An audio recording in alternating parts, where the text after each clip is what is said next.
अमृत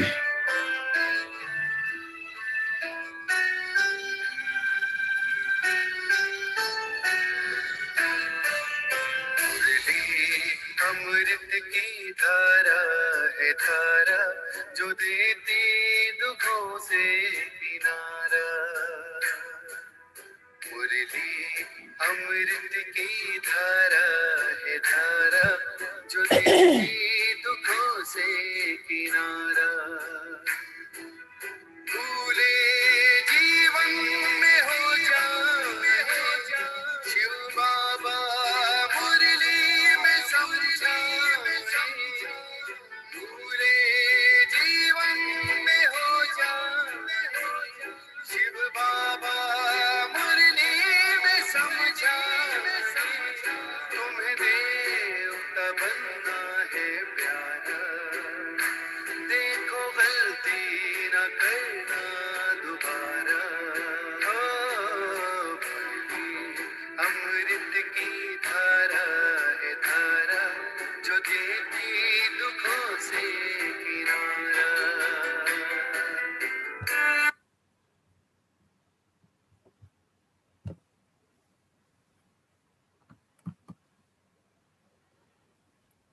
ओम शांति।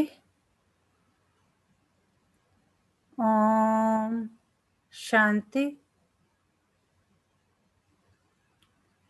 ओम शांति। चारों तरफ से बुद्धि को हटाकर एकदम रिलैक्स होकर बैठें। पूरा ध्यान भ्रिकुटी के मध्य में। ये मुझ आत्मा का निवास स्थान है। मैं आत्मा इस शरीर की मालिक हूँ। मैं आत्मा इस शरीर द्वारा इस सृष्टि रूपी रंगमंच पर अपना पार्ट बजा रही हूँ। हम यहाँ सब एक्टर्स हैं जो ड्रामा प्लान अनुसार अपना अपना पार्ट बजा रहे हैं। मैं बहुत भाग्यशाली आत्मा हूँ कि परम पिता परमात्मा ने मुझे पहचाना है और रोज मुझे गुणों से, शक्तियों से, ज्ञान से भरपूर करते जाते हैं। शुक्रिया मेरे बाबा, शुक्रिया मुझे अपना बनाने के लिए, मुझे रोज पढ़ाने के लिए, मुझे पतित से पावन बनाने के लिए। अभी मैं आत्मा अपने परम पिता परमात्मा के महावाक्य सुनूंगी। ओम शांति।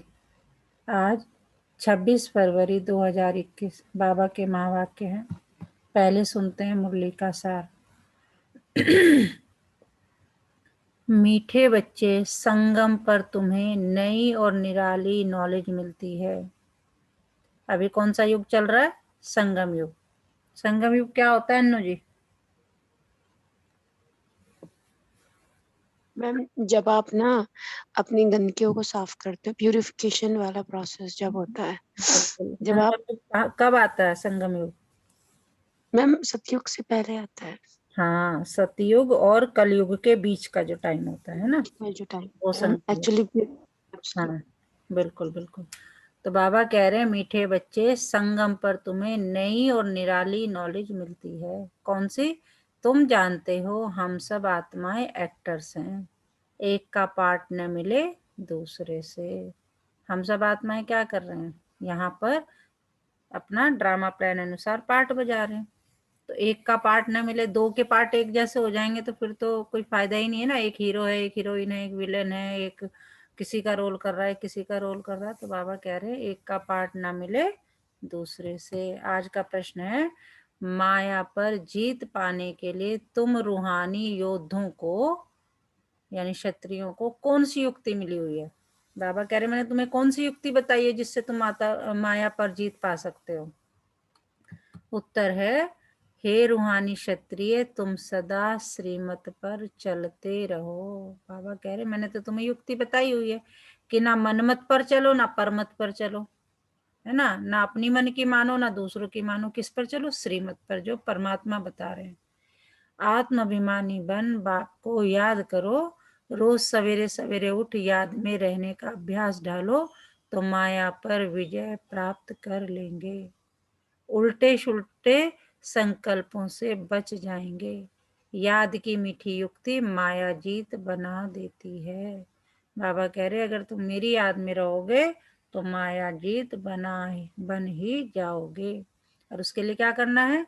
तुम्हें श्रीमत पर चलना है, अपने को आत्मा समझना है और सुबह उठकर अमृत वेले योग में रहने का अभ्यास करना है। गीत है आज का, जिसका साथी है भगवान।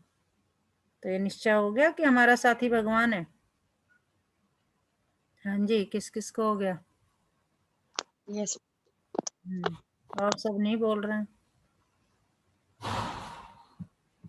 ओम शांति। यह है मनुष्यों के बनाए हुए गीत है। बाबा कह रहे जो तुमने गीत बनाए हैं जो मुरली में चलते हैं, मनुष्यों के बनाए हुए। इनका अर्थ कोई कुछ भी नहीं जानते। गीत भजन आदि गाते हैं, महिमा करते हैं भक्त लोग, परंतु कुछ भी जानते नहीं। महिमा बहुत करते हैं, गुणगान खूब करेंगे।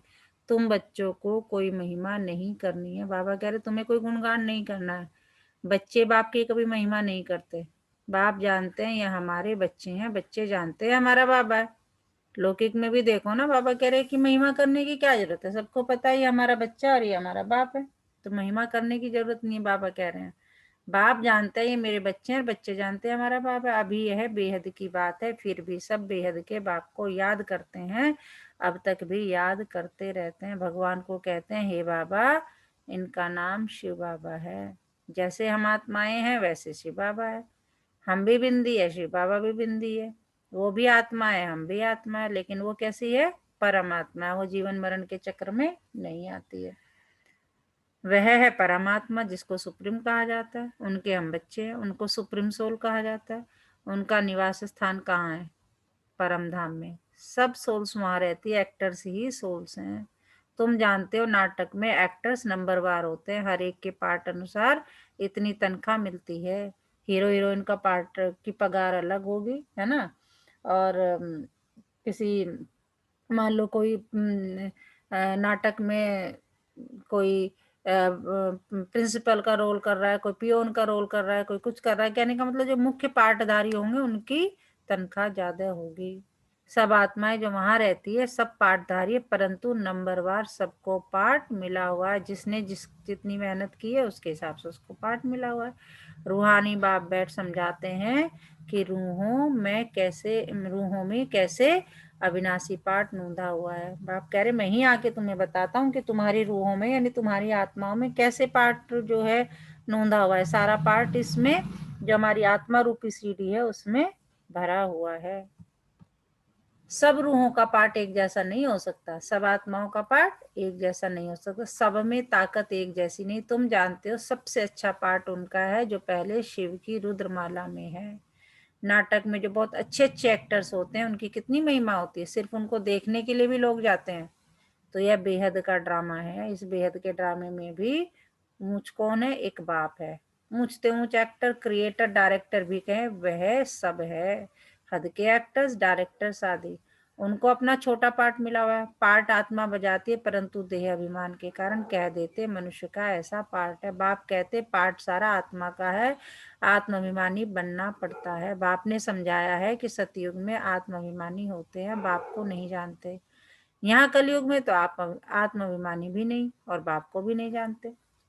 कलयुग में तो ना आत्माभिमानी है और ना बाप को जानते हैं। अभी तुम आत्माभिमानी बनते हो और बाप को भी जानते हो। और ये कैसे हुआ? परमात्मा ने, शिव बाबा ने खुद आकर, है ना, ब्रह्मा तन में आकर हमें ये राज समझाया है। बाबा कह रहे तुम ब्राह्मणों को निराली नॉलेज मिलती है, तुम आत्मा को जान गए हो कि हम सब आत्माएं एक्टर्स हैं, सबको पार्ट मिला हुआ है जो एक न मिले दूसरे से। एक का पार्ट दूसरे से मिल नहीं सकता, वह पार्ट सारा आत्मा में। यूं तो जो नाटक बनाते हैं वह भी पार्ट आत्मा ही धारण करती है, अच्छा पार्ट भी आत्मा ही लेती है। आत्मा ही कहती है, क्या कहती है, मैं गवर्नर हूँ, फलाना हूँ, शरीर थोड़ी कहता है। परंतु आत्माभिमानी नहीं बनते। सतयुग में समझेंगे कि मैं आत्मा हूँ, एक शरीर छोड़ दूसरा लेना है। परमात्मा को वहां कोई नहीं जानते। इस समय तुम सब कुछ जानते हो। बाबा कह रहे सतयुग में तुम वहां कुछ नहीं जानते, इस समय जानते हो। शूद्रों और देवताओं से तुम ब्राह्मण उत्तम हो। इतने ढेर ब्राह्मण कहाँ से आएंगे जो बनेंगे? लाखों आते हैं प्रदर्शनी में। जिसने अच्छी तरह समझा, ज्ञान सुना, वह प्रजा बन गए। एक एक राजा की प्रजा बहुत होती है। तुम प्रजा बहुत बना रहे हो। प्रदर्शनी प्रोजेक्टर से कोई समझकर अच्छे भी बन जाएंगे। सीखेंगे, योग लगाएंगे, अभी वह निकलते जाएंगे। प्रजा भी निकलेगी, फिर साहूकार, राजा रानी, गरीब आदि सब निकलेंगे। प्रिंस प्रिंसेस बहुत होते हैं। सतयुग से त्रेता तक प्रिंस प्रिंसेस बनते हैं। सिर्फ 8 व 108 तो नहीं होंगे, लेकिन अभी सब बन रहे हैं। तुम सर्विस करते रहते हो, यह भी नथिंग न्यू। तुमने कोई फंक्शन किया, यह भी नई बात नहीं। अनेक बार किया, फिर संगम पर यही धंधा करेंगे और क्या करेंगे? बाबा कह रहे कल्प कल्प तुमने यही काम किया है, प्रदर्शनी लगाई है, ज्ञान सुना है, सुनाया है। संगम पर बाबा कह रहे यही धंधा है तुम्हारा, और क्या करोगे? बाप आएंगे पतितों को पावन बनाने। इसको कहा जाता है वर्ड की हिस्ट्री, ज्योग्राफी। बाबा कह रहे ये सब मैं तुम्हें क्या बता रहा हूँ? जैसे लौकिक में बताते हैं ना छोटे बच्चे को, कैसे बताते हैं? अब छोटा बच्चा, मान लीजिए अब हम बड़े हो गए, हम छोटे थे यानी 1 महीने के थे, 2 महीने के थे, 1 साल के थे, 2 साल के थे, हमें क्या पता कि हम क्या करते थे, क्या खाते थे, क्या नहीं, क्या पहनते थे, कैसे हम क्या रोते थे, कब सोते थे। तो हमारे पेरेंट्स हमें बताते हैं, या हम अपने बच्चों को बताते हैं, जब तू 1 साल का था तो ऐसे करता था, जब तू 1 महीने का था तब तू ऐसे करता था। तो हम याद दिलाते हैं, उसे कुछ याद नहीं है। ऐसे ही परमपिता परमात्मा हम आत्माओं को याद दिला रहे हैं कि तुम सतयुग में ऐसे थे, तुम द्वापर में ये तुमने ये किया, तुमने त्रेता में ये किया, तुम कलयुग में ऐसे हो गए। तो इसी को बाबा कह रहे हैं, इसी को क्या कहते हैं? वर्ड की हिस्ट्री, ज्योग्राफी कहते हैं। नंबरवार तो हर बात में होता ही है। तुम्हारे में जो अच्छा भाषण करते हैं तो सब कहेंगे कि इसने बहुत अच्छा भाषण किया। दूसरे का सुनेंगे तो भी कहेंगे कि पहले वाला अच्छा समझाते थे। तीसरे फिर उनसे तीखे होंगे तो कहेंगे ये उनसे भी तीखे हैं। हर बात में पुरुषार्थ करना होता है कि हम उनसे ऊपर जाएं। होशियार तो होते हैं, वे झट हाथ उठाएंगे भाषण करने लिए। तुम सब पुरुषार्थी हो, आगे चल मेल ट्रेन बन जाएंगे। जैसे मामा स्पेशल मेल ट्रेन थी, बाबा का तो पता ही नहीं पड़ेगा क्योंकि दोनों इकट्ठे हैं। तुम समझ नहीं सकेंगे कि कौन कहते हैं। तुम सदैव समझो कि शिव बाबा समझाते हैं। बाबा किसकी बात कर रहे हैं? ब्रह्मा बाबा की। कि जब वो बोलते हैं तो कई बार नहीं पता चलता कि ब्रह्मा बाबा समझा रहा है कि शिव बाबा समझा रहा है। तो बाबा कह रहे उसमें कंफ्यूज मत होना, हमेशा यही समझो, तुम सदैव समझो कि शिव बाबा समझाते हैं। बाप और दादा दोनों जानते हैं, परंतु वह अंतर्यामी है। बाहर से कहते हैं तो बहुत होशियार है। बाप भी महिमा सुन खुश होते हैं। लौकिक बाप का भी कोई बच्चा अच्छी तरह पढ़कर ऊंच पद पाता है तो बाप समझते हैं यह बच्चा अच्छा नाम निकालेगा। यह भी समझते हैं कि फलाना बच्चा इस रूहानी सर्विस में होशियार है। मुख्य तो भाषण है, किसको बाप का संदेश देना, समझाना। बाबा ने मिसाल भी बताया था कि किसको 5 बच्चे थे तो कोई ने पूछा तुमको कितने बच्चे हैं, तो बोला कि 2 बच्चे हैं। कहा कि तुमको तो 5 बच्चे हैं। कहा सपूत तो 2 है। देखो भैया बाबा कितना बढ़िया एग्जाम्पल दे रहे हैं। यहाँ भी ऐसे बच्चे तो बहुत हैं। बाप कहेंगे कि यह डॉक्टर निर्मला बच्ची बहुत अच्छी है, बहुत प्रेम से लौकिक बाप को समझाए, सेंटर खुलवा दिया है। यह भारत की सर्विस है। तुम बच्चा को स्वर्ग बनाते हो, इस भारत को नर्क रावण ने बनाया। एक सीता कैद में नहीं थी, एक सीता की बात नहीं है, लेकिन तुम सीताएं रावण की कैद में थी। हम सब क्या हैं? सीताएं। सीताएं थी, रावण की कैद में थी। किसने हमें आके छुड़ाया? इस ये किसकी कैद में थी हम? रावण क्या है? हमारे 5 विकार। तो बाकी शास्त्रों में सब दंत कथाएं हैं। यह भक्ति मार्ग भी ड्रामा में है। तुम जानते हो सतयुग से लेकर जो पास हुआ वह रिपीट होगा। आप ही पूजा, आप ही पुजारी बनते हैं। बाप कहते हैं मुझे आकर पुजारी से पूज्य बनाना है। पहले गोल्डन एज फिर आयरन एज बनना है। सतयुग में सूर्यवंशी लक्ष्मी नारायण का राज्य था, राम राज्य तो चंद्रवंशी था। बाबा पूरा समझा रहे हैं कि तुम ही क्या थे? पूज्य थे और तुम ही पुजारी बने हो। तुम ही 16 कला संपूर्ण थे और तुम क्या थे? देवताएं थे। और तुम्हारी कलाएं कम होते होते होते होते तुम भूल गए। और फिर जब तुम दुखी हुए तुमने क्या करना शुरू कर दिया? भगवान को पुकारना शुरू कर दिया, तो तुम ही पुजारी बन गए। इस समय तुम सब रूहानी क्षत्रिय योद्धे हो। क्यों है हम योद्धे? क्योंकि हम लड़ाई के मैदान में हैं। किस लड़ाई के मैदान में? अपने विकारों से लड़ाई कर रहे हैं। लड़ाई के मैदान में आने वाले को क्षत्रिय कहा जाता है। तुम हो रूहानी क्षत्रिय। बाकी वह हैं जिस्मानी क्षत्रिय, उनको कहा जाता है बाहुबल से लड़ना झगड़ना। जो इस दुनिया में लड़ाई होती है, जो बाहुबल से होती है, जो शरीर से होती है, उसको हम क्या कहते हैं? जिस्मानी क्षत्रिय। लेकिन हम कैसे हैं? रूहानी क्षत्रिय। शुरू में मल्ल युद्ध होती थी बाहों आदि से, आपस में लड़ते थे, फिर विजय को पाते थे। अभी तो देखो बम शादी बने हुए, तुम भी क्षत्रिय हो, वह भी क्षत्रिय है। तुम माया पर जीत पाते हो, श्रीमत पर चल। बाबा ने देखो कितना अच्छा एग्जाम्पल दिया है कि तुम भी क्षत्रिय हो, ये दुनिया वाले भी क्षत्रिय हैं। लेकिन वो क्या कह रहे हैं कि अभी तो देखो बम शादी बने हुए हैं, तुम भी क्षत्रिय हो, वह भी क्षत्रिय है। और हम क्या करते हैं? तुम माया पर जीत पाते हो, श्रीमत पर चल। तो तुम कैसे होगे? तुम हो रूहानी क्षत्रिय। रूहें ही सब कुछ कर रही हैं इस शरीर की कर्मेंद्रियों द्वारा। रूह को बाप आकर सिखलाते हैं, बच्चे मुझे याद करने से फिर माया खाएगी नहीं, तुम्हारे विकर्म विनाश होंगे और तुमको उल्टा सुल्टा संकल्प नहीं आएगा। बाप को याद करने से खुशी भी रहेगी, लेकिन बाप समझाते हैं कि सवेरे उठकर अभ्यास करो। बाप आप कितने मीठे हो। आत्मा कहती है बाबा, बाप ने पहचान दी है, मैं तुम्हारा बाप हूँ, तुमको सृष्टि के आदि मध्य अंत का नॉलेज सुनाने आया हूँ। यह मनुष्य सृष्टि का उल्टा झाड़ है, यह वैरायटी धर्मों की मनुष्य सृष्टि है, इसको कहा जाता है विराट लीला। बाप ने समझाया है कि इस मनुष्य झाड़ का मैं बीज रूप हूँ, मुझे याद करते हैं, कोई किस झाड़ का है, कोई किस झाड़ का है, फिर नंबरवार निकलते हैं। यह ड्रामा बना हुआ है। कहावत है कि फलाने ने धर्म स्थापक पैगंबर को भेजा, परंतु वहां से भेजते नहीं है।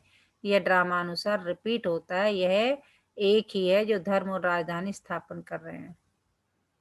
इस दुनिया में कोई भी नहीं जानते। क्या नहीं जानते? अभी है संगम, विनाश की ज्वाला प्रज्वलित होनी है। यह है शिव बाबा का ज्ञान यज्ञ। उन्होंने रुद्र नाम रख दिया है प्रजापिता ब्रह्मा द्वारा। तुम ब्राह्मण पैदा हुए हो। हम क्या हैं? ब्रह्मा मुख वंशावली ब्राह्मण हैं। तो वही तो बाबा कह रहे हैं कि तुम प्रजापिता ब्रह्मा द्वारा ब्राह्मण पैदा हुए हो। तुम ऊंच ठहरे ना, पीछे और बिरादरियां निकलती है, वास्तव में तो सब ब्रह्मा के बच्चे हो। ब्रह्मा को कहा जाता है ग्रेट ग्रेट ग्रैंडफादर। सिजरा है, पहले पहले ब्रह्मा ऊंच, फिर सिजरा निकलता है। कहते हैं भगवान सृष्टि कैसे रचते हैं? रचना तो है, रचना तो है।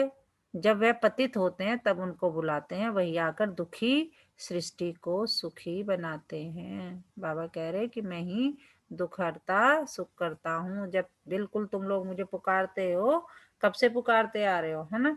कि जब खूब चिल्ला चिल्ला के मुझे पुकारते हो। और मेरा भी लेकिन पार्ट है, मैं भी ड्रामा कल्प में एक ही बार आता हूँ, वो भी संगम युग पर। और क्या करता हूँ? पतित से पावन बनाता हूँ। तो बाबा कह रहे वही आकर दुखी सृष्टि को सुखी बनाते, इसलिए बुलाते हैं बाबा दुख हरता सुख करता आओ। नाम रखा है हरिद्वार। हरिद्वार अर्थात हरि का द्वार। हाँ जी, क्या सुनाया बाबा ने? कौन बताएगा? ओम शांति मैम। ओम शांति। मैम आज पापा ने ना मतलब हमें ना बहुत अच्छी तरह से समझाया है कि सबसे पहले तो हम लोगों को ये पता ही है, हमें अपने आप को आत्मा समझना है, और हम समझ भी चुके हैं। जी हम जो भी ये ड्रामा कर रहे हैं ना, हम हमारी आत्मा के अंदर ये इंड्यूस करा जा चुका है कि भाई आपको ऐसे ऐसे करना है, और ये सब जो होता है वो ऊपर ही शिव बाबा करते हैं। ये हम सिर्फ यहाँ पे आके अपना ड्रामा प्ले करते हैं। हम्म। जो भी सब ऊपर से तय होके आता है, और हम लोग एक और एज तय एन भी किस एक्टर हिसाब से होता है? तय भी किस हिसाब अपने से होता है? पुरुषार्थ अपने हाँ, पुरुषार्थ के हिसाब से वेरी होता है। गुड। तुम्हारी तो हिंदी बड़ी अभी अच्छी हो गई है, वेरी गुड। अपने पुरुषार्थ के हिसाब से होता है। हम जितनी हम पुरुषार्थ करेंगे, उसी के हिसाब से राजा रानी बनते हैं। और कोई गरीब भी बनता है, कोई ऊंच पद पाता है। तो इट्स ऑल अबाउट मैम पुरुषार्थ। बिल्कुल बिल्कुल। अब आज हम ज्यादा पुरुषार्थ करेंगे तो नेक्स्ट जन्म में हम राजा रानी ही बनेंगे। जी कहते हैं ना, मैं गवर्नर हूँ, मैं ये हूँ, मैं वो हूँ, वो सब ऊपर से ही इंड्यूस होकर आ जाता जी, ये लौकिक है। हम पढ़ाई है, लेकिन हम लोग कैसी पढ़ाई कर रहे हैं? गुप्त पढ़ाई कर रहे हैं। गुप्त पढ़ाई कर रहे हैं। जी मैम देखो, जो अभी कर लेगा वो बाद में सुख पाएगा, हम्म, और जो अब नहीं करेगा उसे बाद में करना होगा। करना तो है ही, ये उम्र भर ही रहना है। माना कि भटक बिल्कुल। अब जाएंगे। तो बन गए, अब रहना क्या? बन गए तो बन गए, उसमें तो सोचने वाली कोई जैसे बात बाबा ही नहीं, है ना? बताया कि माया माया पे हम लोग विजय पाते हैं, जैसे बाबा कि ने कहा ना, लोग तेरी मत पे चलो तो माया आएगी नहीं। बिल्कुल। बिल्कुल ठीक बताया आपने। और बाबा कह रहे हैं कि दुख हरता सुख करता मैं हूँ। नाम क्या रखा है? हरिद्वार, जगह का नाम रख दिया। हरिद्वार का मतलब होता है हरि का द्वार। हरि मीन्स भगवान। हाँ जी, हाँ जी।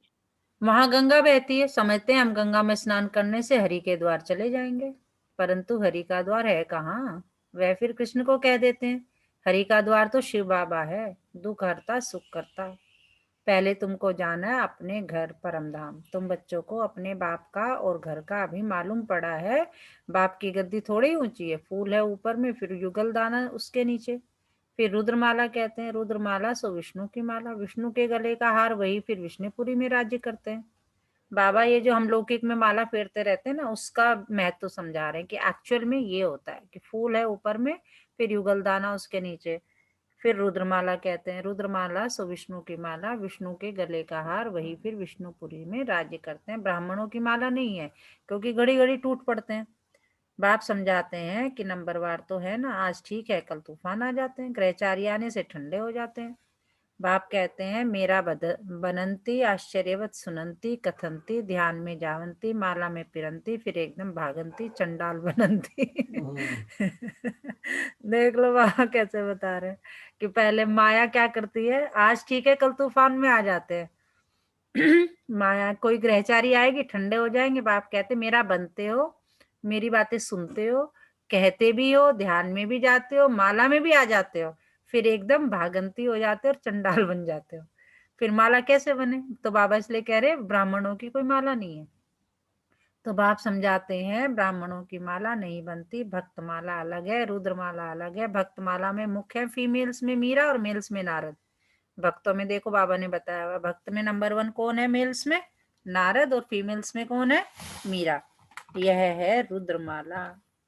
संगम पर बाप ही आकर मुक्ति जीवन मुक्ति देते हैं। बच्चे समझते हैं कि हम ही स्वर्ग के मालिक थे, अभी नरक में है। बाप कहते हैं कि नरक को लात मारो, स्वर्ग की बादशाही लो जो तुम्हारी रावण ने छीन ली है। यह तो बाप ही आकर बताते हैं। वह इन सब शास्त्रों तीर्थों आदि को जानते हैं। बीज रूप है ना, ज्ञान का सागर, शांति का सागर, यह आत्मा कहती है।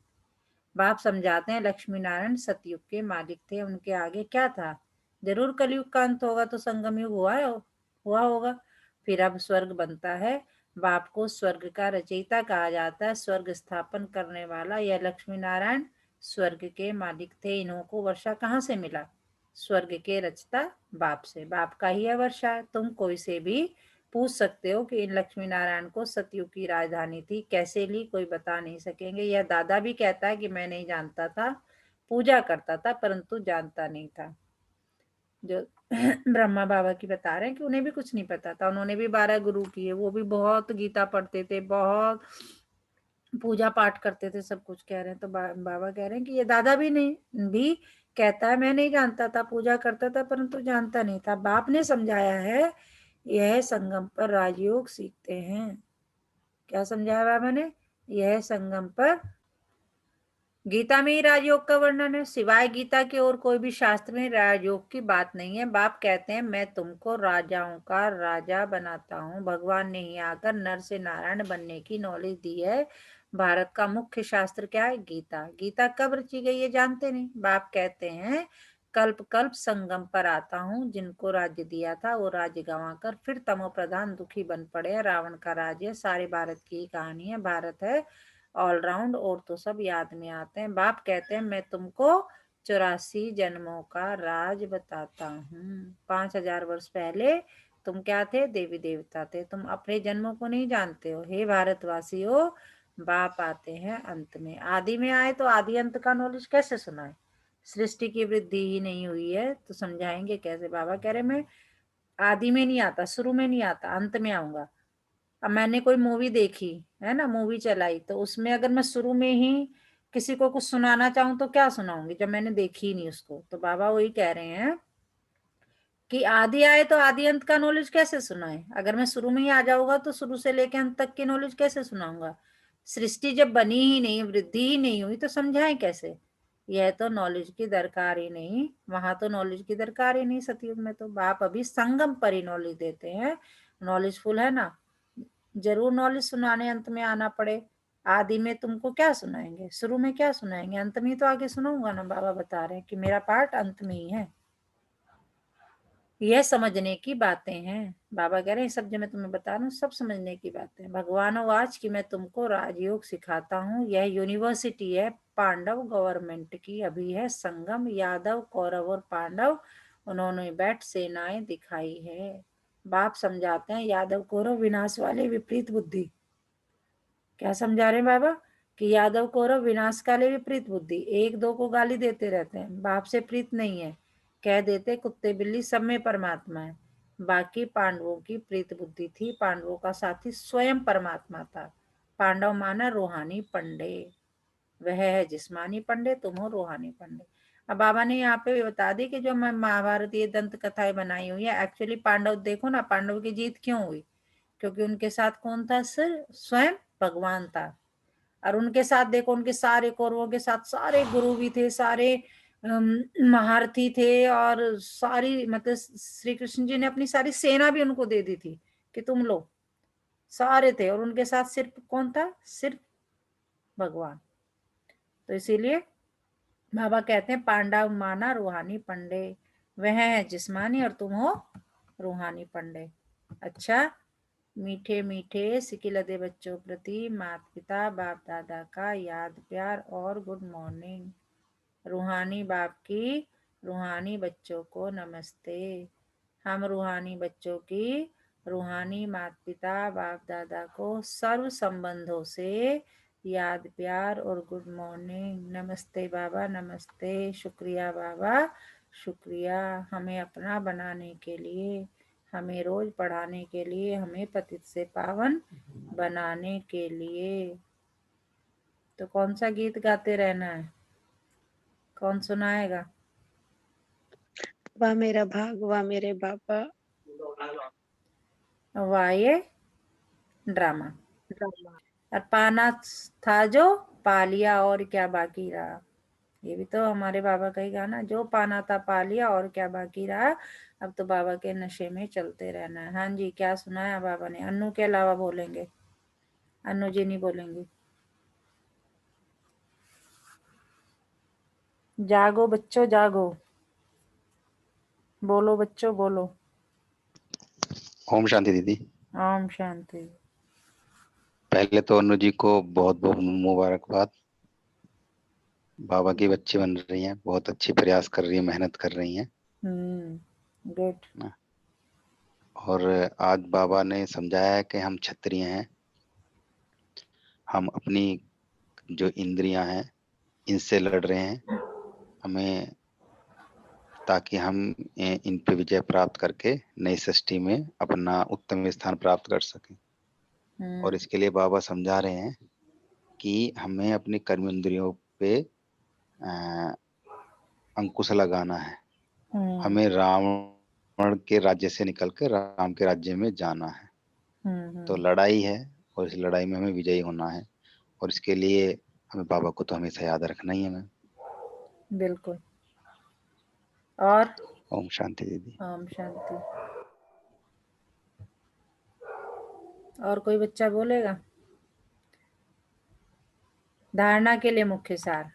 आत्म अभिमानी बन इस बेहद नाटक में हीरो पार्ट बजाना है। हर एक एक्टर का पार्ट अपना अपना है, इसलिए किसी के पार्ट से रीस नहीं करनी है, किसी से हमें रीस नहीं करनी है। पता है ना रीस क्या होती है? कंपैरिजन नहीं करना है। सवेरे सवेरे उठकर अपने आप से बातें करनी है, अभ्यास करना है। क्या? कि मैं इस शरीर की कर्मेंद्रियों से अलग हूँ, मैं आत्मा हूँ। बाबा आप कितने मीठे हो, आप हमें सृष्टि के आदि मध्य अंत का ज्ञान देते हो। बाबा युक्ति बताता रहता है हमें कैसे याद करो, कब याद करो। आज का वरदान। सदा देह अभिमान व देह की बदबू से दूर रहने वाले इंद्रप्रस्थ निवासी भव। कितना बाबा ने बदबू उठा दिया। तो कहते हैं सदा देह अभिमान में, देह मतलब देह के बारे में सोच रहा है, यानी ये भी एक बदबू है। सदा देह अभिमान में देह की बदबू से दूर रहने वाले इंद्रप्रस्थ निवासी भव। कहते हैं इंद्रप्रस्थ में सिवाय परियों के और कोई भी मनुष्य निवास नहीं करते। मनुष्य अर्थात जो अपने को आत्मा न समझ देह समझते हैं। तो देह अभिमान और देह की पुरानी दुनिया पुराने संबंधों से सदा ऊपर उड़ते रहते, जरा भी मनुष्यपन की बदबू न हो। देही अभिमानी स्थिति में रहो। देही अभिमानी मतलब अपने को आत्मा समझना। ज्ञान और योग के पंख मजबूत हो तब कहेंगे इंद्रप्रस्थ निवासी। और वो तब भी कब होगा? जब बाप कह रहे तुम्हारे कब बनोगे तुम, परी कब बनेंगे? इंद्रप्रस्थ में कौन रहता? परी। परी के क्या दिखाते हैं? पंख दिखाते हैं। पंख हमारे कौन से होने चाहिए? ज्ञान और योग के पंख अगर मजबूत है तब कहेंगे इंद्रप्रस्थ निवासी। आज का स्लोगन है, अपने तन मन धन को सफल करने व सर्व खजानों को बढ़ाने वाले ही समझदार हैं। अपने तन मन धन को सफल करने व सर्व खजानों को बढ़ाने वाले ही समझदार हैं। आज का मीठा मोती, नया साल जीवन में नयापन लेकर आए, इसके लिए क्या करना है? अपने दिल में अपने और अपनों के लिए नए श्रेष्ठ भावनाओं को जन्म दे। नया साल है ना, हमारे हिंदू रीति से तो नया साल अभी शुरू हुआ है ना। कब से शुरू होता है बॉबी जी?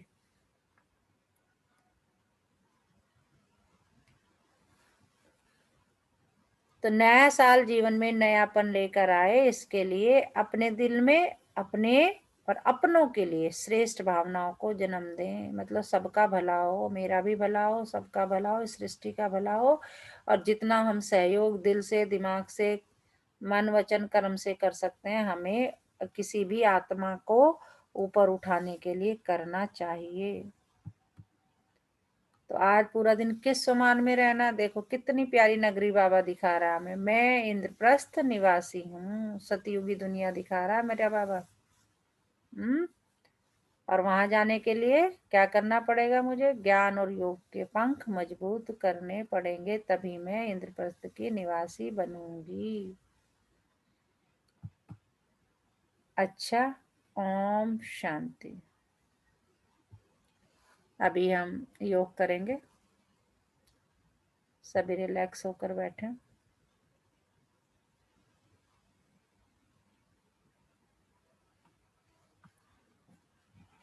कमर सीधी, पूरा ध्यान सांसों पर। बुद्धि को चारों तरफ से हटाकर अपने ध्यान को भ्रिकुटी के मध्य में एकाग्र चित्र करें। ये मुझ आत्मा का निवास स्थान है।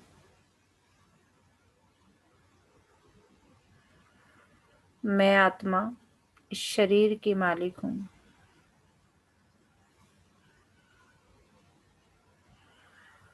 मैं आत्मा इन कर्मेंद्रियों की मालिक हूँ।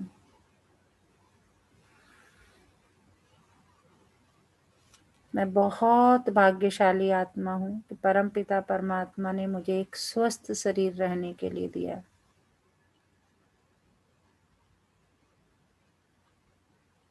और मुझ आत्मा के इस शरीर की हर कर्मेंद्री बहुत बहुत बहुत अच्छी है, बिल्कुल स्वस्थ है, क्योंकि बिना रुके बिना थके हर कर्मेंद्री मुझ आत्मा के इस शरीर को 24 घंटे चलाती है। अपनी हर कर्मेंद्री को थैंक यू बोलें।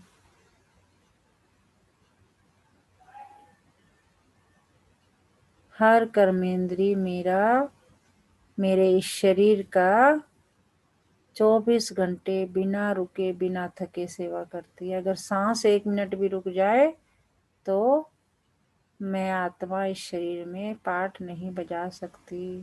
तो अपने हर अंग का तहे दिल से शुक्रिया अदा करें। अपने हर अंग को प्यार दें, तहे दिल से प्यार दें।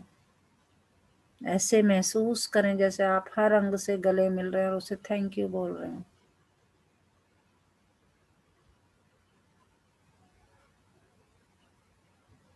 मेरे परम पिता परमात्मा का बहुत बहुत शुक्रिया कि उसने मुझे ऐसी जगह जन्म दिया जहाँ प्रकृति के पांचों तत्व भरपूर मात्रा में हैं। प्रकृति के पांचों तत्वों का भी तहे दिल से बहुत बहुत शुक्रिया। दशों दिशाओं का शुक्रिया, नवोग्रहों का शुक्रिया। सारे ग्रह मुझे बहुत प्यार भरी दृष्टि से देख रहे हैं। सब मेरे परम मित्र हैं। चारों युगों का शुक्रिया, तीनों लोकों का शुक्रिया, मेरे पूर्वजों का शुक्रिया जिनके हम वंशज हैं। इस ब्रह्मांड की हर एक एनर्जी का शुक्रिया।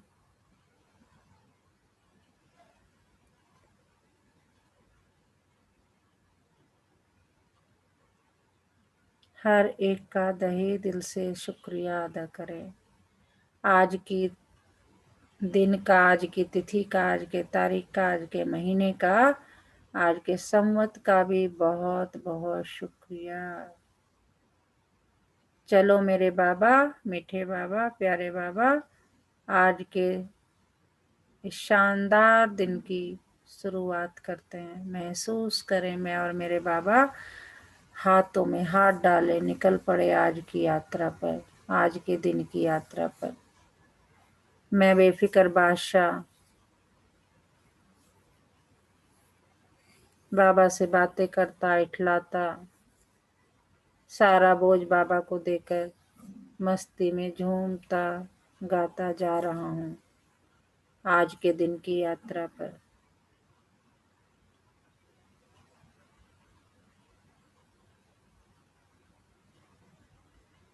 देखें अपने आप को जाते हुए, अपने आप को बिल्कुल लाइट महसूस करते हुए। जहाँ जहाँ हम जा रहे हैं एक लाल रंग की लाइट साथ में चल रही है, बिल्कुल हल्कापन, जैसे परियों के देश में मैं और मेरे बाबा जा रहे हैं। आज का दिन इस सृष्टि के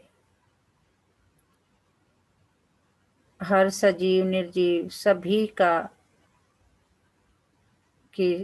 मंगल हो, सभी को शुभकामनाएं देते हुए हम सब एक अच्छे दिन की शुरुआत करते हैं। ओम शांति, ओम शांति, ओम शांति। अपने दोनों हाथों को पहले रब करेंगे, फेस पर लगाएं, पहले आंखों पर और फिर पूरे शरीर पर। अगर कहीं दर्द है तो वहां लगाएं। ओम शांति।